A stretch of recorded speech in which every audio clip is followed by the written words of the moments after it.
Thank you all very much. I've been here and listening and appreciate Cecily getting us started, and Nick, obviously Nick Firth, for all of your great work with our community for frankly decades now. My name is Dan Stork. I'm the Mount Vernon District Supervisor. I'm your elected official for the Lorton area, as well as the northern part of the district in Mount Vernon. We're here tonight because we really need to make a difference in our community, and we need your help to make that difference. Nick and so many others have put in thousands of hours to ensure that we build the kind of community that really everybody wants to live in. Then we can decide and help those who want to live here how they can do that in a way that meets their needs. I know I saw earlier, several other people that have been very involved with Tim. I saw him earlier, who's very involved from the very beginning, Tim Sargent, in the planning for the original Lorton in 2000, the Lorton prison closure, their adaptive reuse, and really all the work that goes into that. And again, there are a number of other people that have been essential parts of this. Dale Rumberger, as president of the South County Federation up until recently, Nick Firth, who I mentioned at the very beginning, and Nick is chairing this group. We also have our planning commissioner, who is, I don't know if he's on here tonight, but he's been very involved as well to make sure that we are engaged and connected and are learning what the community wants, and hopefully build the kind of plans and ultimately the zoning and the other elements that go with that to create that kind of community. So what's important about tonight? What's important about tonight is you are here and you get a chance to hear a lot of the conversations, in essence, that have got us to this point, which is much of what will be presented with some of those processes. But more importantly, we need you here to share your own views, your own sense of what Lorton should be like in 2040. There's no set time frame for that, but 2040 is just kind of a time that we picked that would give us some sense of what to work towards, recognizing that the last kind of visioning exercise like this that was done was in 2000, right at the time that the Lorton prison closed. So history here is all around us in Lorton. It's something that we all have lived, and you cannot go to the workhouse, you cannot drive the street around here and not see that the community and how they've been involved for a long, long time. We need you now to help us figure out what that future should be. So we are now, in a sense, and to make significant changes takes a lot of time and effort, and it takes your insight, your thoughtfulness to share how that vision, how that effort should transform Lorton further over the next 20 or 30 years. Should there be a metro extension? Should there be an urban core? Should there be additional bike paths and trails, and should there be better access to some of our creeks and other kinds of natural areas? How do we tie and put all these things together? Those are the kinds of things that we are looking for you to share with us. And I know on the call today as well is our Park Authority Representative Linwood Gorham, and Linwood has also been decades-long member of our community and been very involved with the planning and development. That's been an essential part of getting us to where we are today. And many of the people I mentioned also have been crucial in seeing that the existing waste management landfill was closed down a couple of years ago. We are now in the final stages of completing the, if you will, the planning and the kind of the final closeout of that, so that we will ultimately see a park that we all can enjoy, particularly the highest point in Fairfax County, what we kind of call Overlook Park now, where you could go and enjoy, have a picnic and be with your friends, and otherwise see, get a, if you will, even greater vision of Lorton. So with that, I just want to encourage you to stay focused, stay involved with this first meeting of this new iteration. We've been involved with this process for a couple of years, but we are now on to a new level. We have some excellent consultants and master planners that are working with us to help us put together that vision and help to realize your ideas. And this is truly a community-driven process. So I know many of the folks that are here tonight, thank you for being here. but I'm sure you know 2 or 3 other people that you could say, hey, you ought to join this call, you ought to get involved, you ought to make sure that they're sharing their insights as well. So with that, it has been my pleasure to represent you and look forward to the process as well as the product of this task force and the committee's work in identifying and helping us realize a true Lorton Vision 2040. So thank you all very much. Thank you, Supervisor Stark. That was a nice intro. I'll just break down very quickly the time. As you know, we will start the presentation formally now, and then we will have 3 breakout sessions. They vary in time. The first will be 30 minutes, and that will let us focus on the overall study area and the principles that the task force has established. The second breakout room will be focused on the opportunity sites in the northern part of the study area. And finally, the third breakout session will be focused on precedent images. We want to run some images by you, understand what you think is appropriate for the study area or particular opportunity sites. And we'll ask you to vote on those images so we get a good sense as we move forward into the next steps, what you are looking for, what resonates with you. Finally, we will conclude in the main room, and we'll go over those next steps to give you an idea of what you can expect in the future months. With that, I'll turn it over to the county to run us through an overview of the comprehensive plan and as well as the project overview. Thank you, Cecily. Good evening. I'm Steve Waller, a senior planner with the Fairfax County Department of Planning and Development. I'm currently serving as a team lead for a group of staff members representing several county agencies that are working on the plan amendment study, and I'll be providing an overview of the efforts that have led up to tonight's workshop. Fairfax County is applying the framework for community engagement, which comes from the One Fairfax policy, a component of the county's strategic plan that strives to improve upon ways that we can inspire a diverse range of ideas and opinions by inviting all community stakeholders to become involved in the governing process throughout all phases by promoting civil dialogue that helps to work toward equitable outcomes for all. In normal times, we would be hosting an in-person gathering, but instead tonight we are using Zoom as a virtual platform to learn from and share ideas with each other. But this is just a start, so we encourage everyone attending tonight to complete the Lorton Visioning Study Survey and also share this information with your neighbors, family, friends, and colleagues so we can continue to add more voices to the discussion. Next slide, please. Lorton Visioning is a study that is exploring possible ways of updating and improving the comprehensive plan for Lorton.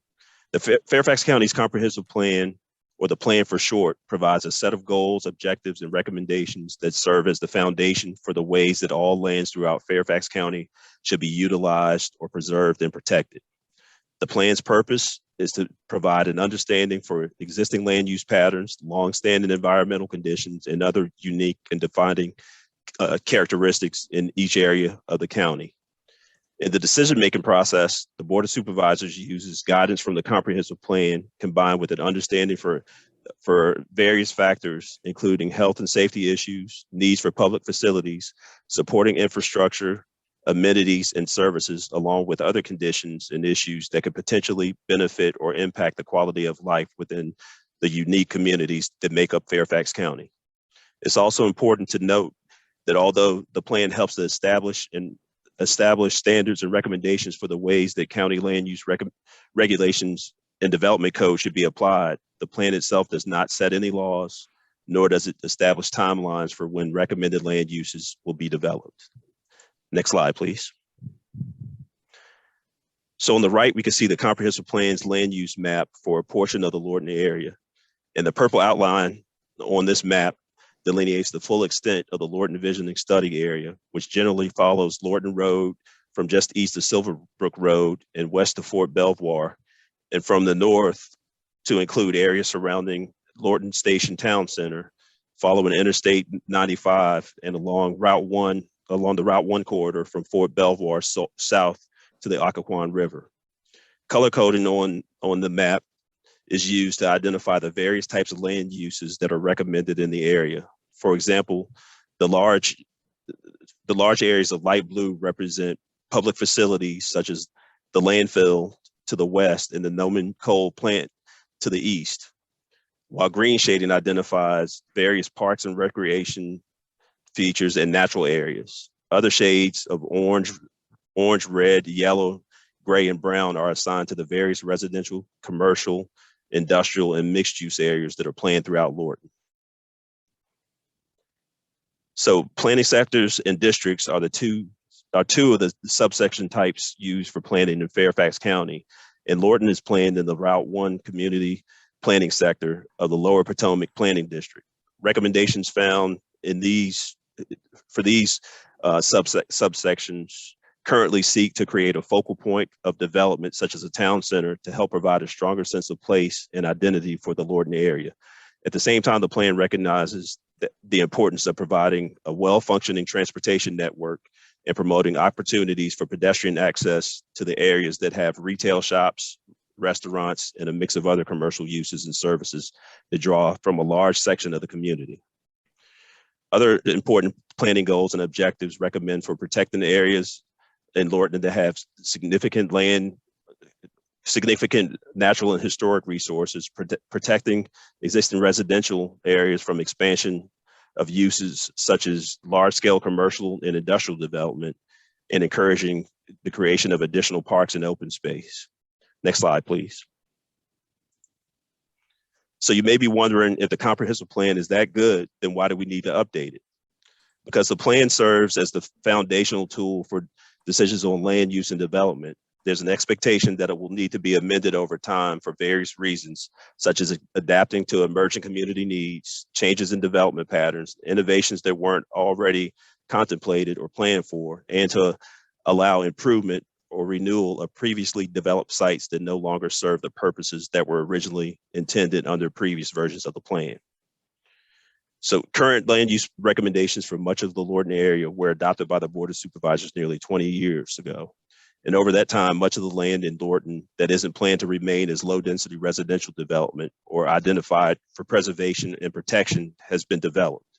This includes the Lorton Station Town Center that was developed with a mix of residential and commercial uses, and the Lorton Marketplace Shopping Center that has a planned recommendation for development as a mixed-use commercial center, but was instead built as more of a traditional strip shopping center. Both sites are currently operating, but each has experienced a fair amount of tenant turnover in recent years.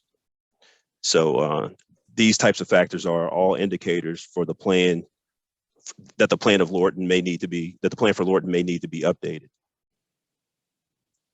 Next slide, please. Understanding that now may be the ideal time to reevaluate the planning goals and guidance for Lorton, Mount Vernon District Supervisor Dan Stork appointed a group of citizens living throughout the area to form the Lorton Visioning Task Force, several of whom are joining us tonight.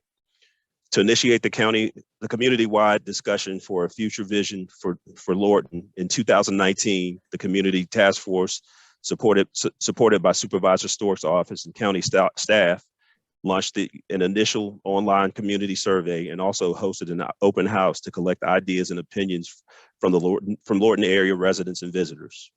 Participants in those two events helped to identify many of the features that they love about the Lorton area, along with other aspects they feel could use some improvement. Data from the 2019 survey revealed that most participants worked outside of Lorton, and they also preferred to do fun things like shopping, eating out, and attending plays or concerts elsewhere too. Information gathered in discussions with members of the Lorton Visioning Task Force indicates that many residents from the Lorton area like to do these kinds of activities nearby in Woodbridge and Springfield, or even farther north on I-95 in places like the Mosaic District and Tysons. Next slide, please. Similar to responses from the previous slide, a high percentage of respondents to the 2019 survey felt that Lorton needs more establishments like dine-in restaurants, specialty grocery stores, and variety and options for retail. There was also a relatively high priority placed on businesses that offer locally sourced goods, breweries, wineries, and entertainment venues. Finally, 2/3 of the participants felt that Lorton needs a heart or central core area that could help define an identity for the area, so that some say currently feels that it lacks a unified sense of place and character. Next slide, please. So when the task force began to use information gathered from its initial outreach efforts, one of the first orders of business was to draft and adopt a set of guiding principles for the visioning process that are built on these 7 themes that are viewed as being essential in all phases of updating the plan to guide decisions on the future of land use in Lorton. These principles will also be discussed later in more detail. Next slide, please. The task force also used information from the 2019 community outreach efforts to focus in on a 1 square mile area for the planning study as outlined in the center of this map. This was seen as a viable location for designating a future heart for Lorton, mainly because of the concentration of retail and commercial businesses, public facilities, community services, and other amenities that could be found here. By design, the outline of this focus area includes Lorton Town Center, Gunston Plaza, and Lorton Marketplace, 3 of the community's largest commercial centers that all provide a variety of needs for a diverse population. And this is often one of the defining characteristics for core areas serving as the heart of a community. Next slide, please. As we zoom further out, you can see where the study's focus area lies in relationship to several of Lorton's parks, natural areas, golf courses, walking and biking trails, and also Fort Belvoir. With help from the 2019 survey, the Lorton Visioning Task Force has identified the area's cultural resources, natural resources, and recreational amenities as being key aspects of many features that make Lorton great. So we want to hear ideas from members of the broader community tonight on how connections could be strengthened between similar features to help Lorton become a more cohesive place to live, play, and visit in the future. Next slide, please. With the information provided tonight, we hope to inspire a community dialogue on opportunities that can strengthen the identity of Lorton. This means that we will be looking at ways that businesses and other amenities in and near the focus area could be connected to other parts of the Lorton community, not only by roads and major highways that run through Lorton, but also with common themes that could be expanded on with updates to the comprehensive plan. You'll see here that we've highlighted 2 major transit hubs at the Amtrak Auto Train Station and the Virginia Railway Express Station. And we're also noting that the VanMoose bus line also has daily stops in Lorton for trips between the DC metro area and the city of New York. These are all ways that people visit Lorton or pass through Lorton. The Virginia Department of Rail and Public Transit is also recommending 3 potential locations for Lorton bus rapid transit stations along Route 1 between Fort Belvoir and the Occoquan River. A station proposed at the southwest end of Gunston Plaza near the intersection of Richmond Highway and Armistead Road would be the nearest to the study's focus area, but the task force also has expressed an interest in exploring alternate locations for that station. Next slide, please. Once again, we are very excited to hear from the Lorton community tonight, and we look forward to the ideas that you will share to continue helping us shape the vision and framework for the study and to improve the county's land use planning goals to guide Lorton's future. Thank you, Cecily. Thank you, Stephen. Now I'll go over a brief team introduction and overview of our scope. Online tonight, we have with us Matt D'Amico, who is the principal in charge of this project, and myself, Cecily Bedwell. Maite Webert will be joining us. She is a planner and has been doing a lot of the initial work on this project and will continue. Abby is the economist on the team from Partners from Economic Solutions. And then we have others joining us as facilitators tonight, including Sophia Fisher, Megan Van Dam, Stephen Waller, Salem Bush, Anna Ricklin, Sean Schweitzer, and from Design Collective, Mackenzie Tortis, Caitlin Combe, and Anita Morrison. Stephen gave an overview and Supervisor Stork really This effort started in 2009. We're the latest entrant into this project. The initial survey was conducted in 2019. And in 2020, the principles that you'll be looking at in further detail tonight were drafted. And the opportunity sites were also identified for redevelopment. In 2021, the Board of Supervisors authorized the comprehensive plan amendment. And then in October 2021, just a few months back, Design Collective and Partners for Economic Solution were hired to gather additional community input and then to do some concept planning and make recommendations that might help to amend the comprehensive plan. In 2022, we'll look at those future land use and placemaking options. We'll have you back for a second workshop to take a look at those.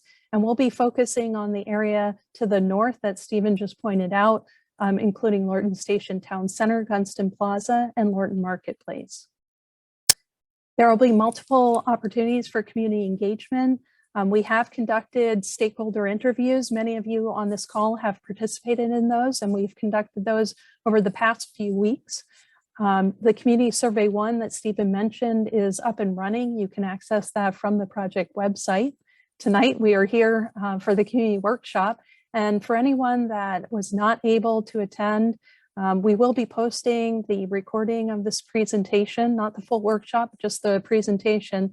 But we welcome anyone who was not able to attend to find that presentation in the upcoming week on the project website. The community workshop 2, as I mentioned, will be your opportunity to come back to us once we've put pen to paper and come up with our initial concepts and draft recommendations. So we hope to see you back then. And then if a follow-up survey is needed to make sure that we can pinpoint that input, we'll conduct a second survey. Finally, there will be a community open house, and that's where our work ends, but there will be public hearings at the Planning Commission and Board of Supervisor level that will help to bring this forward. As I mentioned, there is a survey in process. We launched that just on the 22nd, and it will remain open for a little over 4 weeks until February 22nd. As of yesterday, we've had 55 participants, so we're hoping that everyone on this call can take that survey as well as reach out to other folks they may know and pass along the links. We will be copying, and I believe already a number of times they have been copied in the chat, the links to those surveys and to the project website. We encourage you to pass those along. And please participate. We'd love to see those numbers get really high, over 1,000 even for the survey. So please use your networks and get the survey links out, and the county will continue to advertise this. And with that, I'll turn it over to Abby to run us through the market analysis. Thanks, Cecily. Go ahead to the first slide. So we took some time to review the market, and that started with a baseline of information that we gather. And we considered the study area that's been described in the past, and we focused in on those redevelopment and infill opportunity sites. But when we think about the market, we always start with the demographics and understanding what the trends are nationally and then regionally and locally. And then we look at economic conditions, real estate trends, and think about the demand drivers in the future. And right now we stop everything and think about COVID. We spend a considerable amount of time looking at the projections based on what they would have been and then what they will be and how things have changed. And we think about the impact of disruptive trends that were happening prior to COVID that have been further exacerbated by COVID, or trends that have shifted or done an about face because of that. And on the next slide, you can see sort of the areas that we looked at. So we took that study area and then we went way broader, which is to say that we looked at the region, which I talked about, the Washington metropolitan region, but we also looked at Prince William County and what was happening in Fairfax County. And then we looked at this area, which is the Lorton census tract area. It's comprised of 16 census tracts, and it's that dark blue line you see going around all of these other pretty colors. The pretty colors that you see, my palette, that if I were a painter, are just the census defined places that we looked at. And so in green is Lorton, the center of our study, but there's also the CDPs where we've seen some growth over the last couple of years. It's about 73,400 some odd residents in this blue area and about 23,870 some odd households, but a very high median household income of 133, and a lot of or a fair number of rental apartments, 2,400. And on the next slide, we're going to talk about what those trends mean in comparison. So the big news on the demographic trends is that we see stable but slower population growth than we've had in the past. And this is good news, but certainly what we see is that we've added about 4,800 new residents to that whole broad area and about 1,200 new households. That's good. But one of the more interesting parts about that is that we've seen a shift in terms of the number of folks in diversity, and we've seen a growth in the incomes. So this isn't unexpected. It's what we're seeing in the Virginia and the state, and the diversity is certainly in the increased population. But what is interesting is that we can see that there's a lot more families. The household size has increased only slightly. We would have expected a little bit larger bump, but it seems like not as many kids wanted to return to their parents' basements. I'm not sure. And then we saw a decline in the Caucasian population. It went down about 6.4%, and we saw a climb in Asian, Black, and 2 or more races. And these are self-identified in the 2020 census. And so those kind of give us a sense that, you know, Fairfax County became a majority minority county. And we see here in the Lorton community and the larger and even tighter end that trend continued. On the next slide, you'll see where we talk a little bit about what's happening in each of the land use categories that we looked at. So for the retail category, we looked at a much bigger area, and then we changed and looked at several different trade areas based on the type of use. So these are the 3 broad categories we use to kind of encapsulate what's happening in the retail. It's neighborhood goods and services, which is when you go to the grocery store, or when you run out to the pharmacy to get something, food and beverage, which is pretty self-explanatory, and shopper's goods, everything else. Think about it when you have to go buy a birthday present for your mom, or you have to get something from the pet store. Now, some of these purchases are still happening in stores, and several of them have shifted over to the e-commerce platform. And we've seen that shift. We were seeing it prior to the pandemic, and we're continuing to see it. Within this broad kind of 15 to 20 minute drive time, there's about 17 million square feet of retail space, but it's well occupied. It only has a 4.2% vacancy rate. It's healthy. And then we drilled down and looked into the zip code. So on the next slide, you can see when we look a little tighter in, you can see that we got into this zip code, which is the 22079 zip code. And there are successful national and retail offerings, as well as super regional malls and the like outside of that. And then within our area, you can see that we have about 700,000 square feet of space. Now, this is just kind of a look at those and pinpoints for where those shopping centers are. What's important to note here is that's only about 700,000 square feet. So in our area, we have significantly less. But the majority of it was built, 47.3% was built between 2000 and 2009. So it's more recent stock, which means it's able to meet modern retailers' needs, and it doesn't need as much adjustment and modification to be able to be competitive in the marketplace. Next slide. So when we focused in on the opportunities, we really saw that their strongest opportunities were for expanding experiential retail, offering kind of more immersive options, pop-up shops, maybe even clustering of mobile trucks, and the prepared food segment. So as you can see on this left-hand side, some of these images are just examples of these types of options. And some of them are examples that work within COVID, right? Where you're inside an enclosed space with a mask on and let in 1 or 2 at a time. This is a retail option in the upper right-hand corner, but you could shift that easily to the dining option in colder months, and we've seen that happen successfully. These kind of retail opportunities and trends are most likely to occur in the commercial cores that you have, potentially more the Gunston Plaza and the Lorton Marketplace, not so much likely at the station, but in those kind of locations where there's already a draw and an anchor.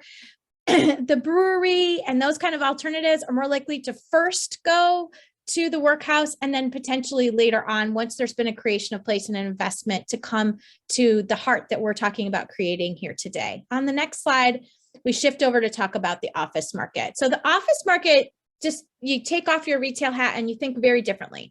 Office market really looks at employment forecasts and then says, okay, of the new jobs that we're going to get and the growth in employment, how much of that's going to be in space that uses office? And so it used to be my orange box would be big, and then my gray box for the share would be pretty large. But this gray box is starting to shift down because many folks who are starting to use office space are using it more shared space and options. So the conditions and the potential for that industry growth has shifted and changed. We have to think about the future of office space, how people will work, but we also have to think about what's happening in the absorption of the marketplace. And what we see in this broader Lorton area when we looked at each of the CDPs is that really a big chunk of the growth is coming into Newington with the addition of 4,500 office jobs by 2042. And in Lorton, where we are really talking about our study area, it's estimated to have about 900 jobs that would be in office using spaces and potentially impact our demand. So on the next slide, we talk a little bit about the other trends we're seeing. And I want to kind of break down what's happening in the office market for you guys in Lorton. In Lorton, you have about 424,000 square feet of total office space, but it's not all the same. It's not all just general office space. Here's an example, Five Guys, the building I think you all know well. This is general office space. But what you really have is a couple of things going on. Your office space is split between neighborhood serving and innovation and maker space, more flex space and flex conditions. So your neighborhood serving is really made up of your medical office space. And so there's an image down here in the middle that really shows that medical office space. And then the image to the right, on the right-hand side of the screen below the title neighborhood serving office space, that's really going to be your FedEx supply places, your insurance agents, your accountants, and that's going to relate to your population growth and your daytime population, of which the area in Lorton has a limited daytime population, not the kind of numbers I would like to see to support restaurant and retail. But we do know that people are starting to work from home more, and so those lunchtime sales data will bump up a little bit. For the innovation and maker space, that requires kind of an inexpensive, flexible space where folks can potentially have storage and warehouse and workshop opportunities, but also are looking for that kind of maker opportunity. And so that's where you're getting pressure in your marketplace, is between and amongst the office folks and the office users and those folks who are shifting out and kind of doing a little bit more on the flex side. So the areas in the Newington Forest where they would add those jobs are kind of outside of our study area, but we could certainly talk about that with, I think Dale had a question in the chat. We'll get back to you about that at another time. I'm going to keep with the presentation. And then on the next slide, we really see the trends in these three areas. And as you can see, these kind of circles that I talked about, the drivers are going to be that pressure from that flex office user, which is going to offer a lower, more competitive rate for some people who might have previously gone into general office space. And that light industrial users are going to compete with them for that space. What we're seeing is that the price point has really shifted. 48% of the office space in the Lorton area is Class A. It is stable. It is doing well, but your new development and that new population growth will track well and will support up to 20,000 square feet by 2032, and then potentially another 30,000 square feet after that. And so the next slide. So finally, we looked at residential, and residential is really a different kind of animal, but we broke it down for tonight's presentation into that single family and multifamily. I think all of us hopefully are living in one of the two. And what we'll find is that that single family homes at that regional level for a detached home, you're talking about, somewhere around $770,000 a median sale price, whereas an attached townhouse or row home is going to be closer to $457,000.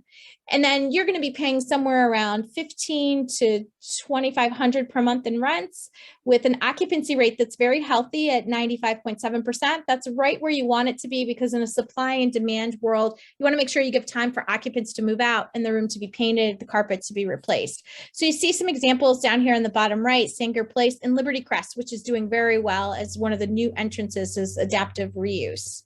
The next slide. So we see the sale pace quickening. We took a moment to map all of the residential rental opportunities, and they're mapped based on the size of the project. So each circle represents an apartment complex and then is scaled based on how many units they represent and how many units are in their area. And what you can see is that the existing market clusters have really been able to attract households that are interested in that continued investment infrastructure. So they're clustering in along 95, but they're coming into some of these places that we're talking about and looking for that walkable community. Next slide. So there are intensifications of these clusters of residential. More products can be offered. It's important to note that the infrastructure that the county already has in place is great, but there are environmental considerations and places where public sewer and water are not going to be located and aren't located currently. Those aren't the locations we're thinking about. We're thinking about where the demand can go for this residential and where it would be for both rental and for sale. We envision about 800 new single family townhomes and 700 new rental housing units. These could be in more intensive development than they are. And again, with the creation of place could spur future development. And finally, on the last slide, just to summarize, we encourage the development of niche retail, experiential retailers, restaurants, breweries, and distilleries, a little bit of office space, as I mentioned, and then townhouses and rental apartments. The more residential development you could spur, I mean, you could have 4 times the amount of residential development that you have now in this community, and you would be able to boost some of the retail offerings. So it's significant investment in that residential side and those households that will help you get the quality of life and some of these additional retailers that you'd probably like to see as a community. Thanks so much. I'll be in one of the breakout rooms and available for questions later. Thank you, Abby. And then we'll move on to the opportunity sites and design principles. I will briefly touch on this. I think Steve already gave an overview, but this is the focus area that was identified. You can see Lorton Station Town Center, Gunston Plaza, and Lorton Marketplace, as well as the main road that moves through that area and links those areas as Lorton Road. So we'll look at those in more detail in the breakout rooms, but that will be the area that we'll spend a large part of breakout room 2 looking at. A little bit deeper dive here on each of those particular opportunity sites, the first of which is Lorton Station Town Center. You can see here that the area that is bounded by the red dashed line is approximately 29 acres. 77 acres of which is the county-owned parking for the VRE station, which is located just to the northern end adjacent near 95. The other infrastructure that you can see is the Amtrak auto train station that happens across Pohick Creek. One of the ideas that we would like to investigate through this and that the task force has been looking at is potential trail connections through there. But there is an ability to infill residential to help spur the retail that's already located there, as well as the office, both general and medical. Here's a comparison that we put together just to give folks a good idea of the scale that we're talking about. Many of you mentioned in our stakeholder interviews and from the task force that Mosaic District is a place that you often visit. Maybe you go there to see movies or go to restaurants, shop at the retail establishments.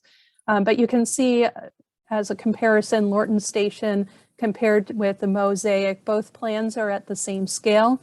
So that can just give you a sense of the availability of land and how it was used at Mosaic. It is more dense than you have currently. So that's one of the things that we'll explore and come back to you with some options for in workshop 2. Moving on to Gunston Plaza, here we're looking at 3 sites that run along Richmond Highway and also along Lorton Road.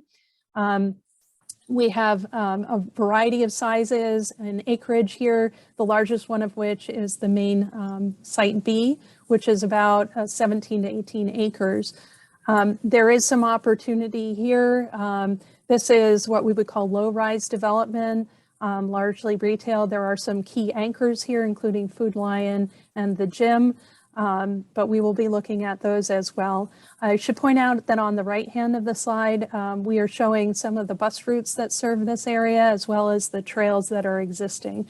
It's always important when we look at these individual sites to also think about the connectivity, about linking them to one another and to the other amenities that you have even outside of this area, including the trails and open space to the east and west. The last of the opportunity sites is Lorton Marketplace. This area that's shown in the red dashed line is about 25 acres. The retail is largely occupied, and there are some additional retailers coming into this area.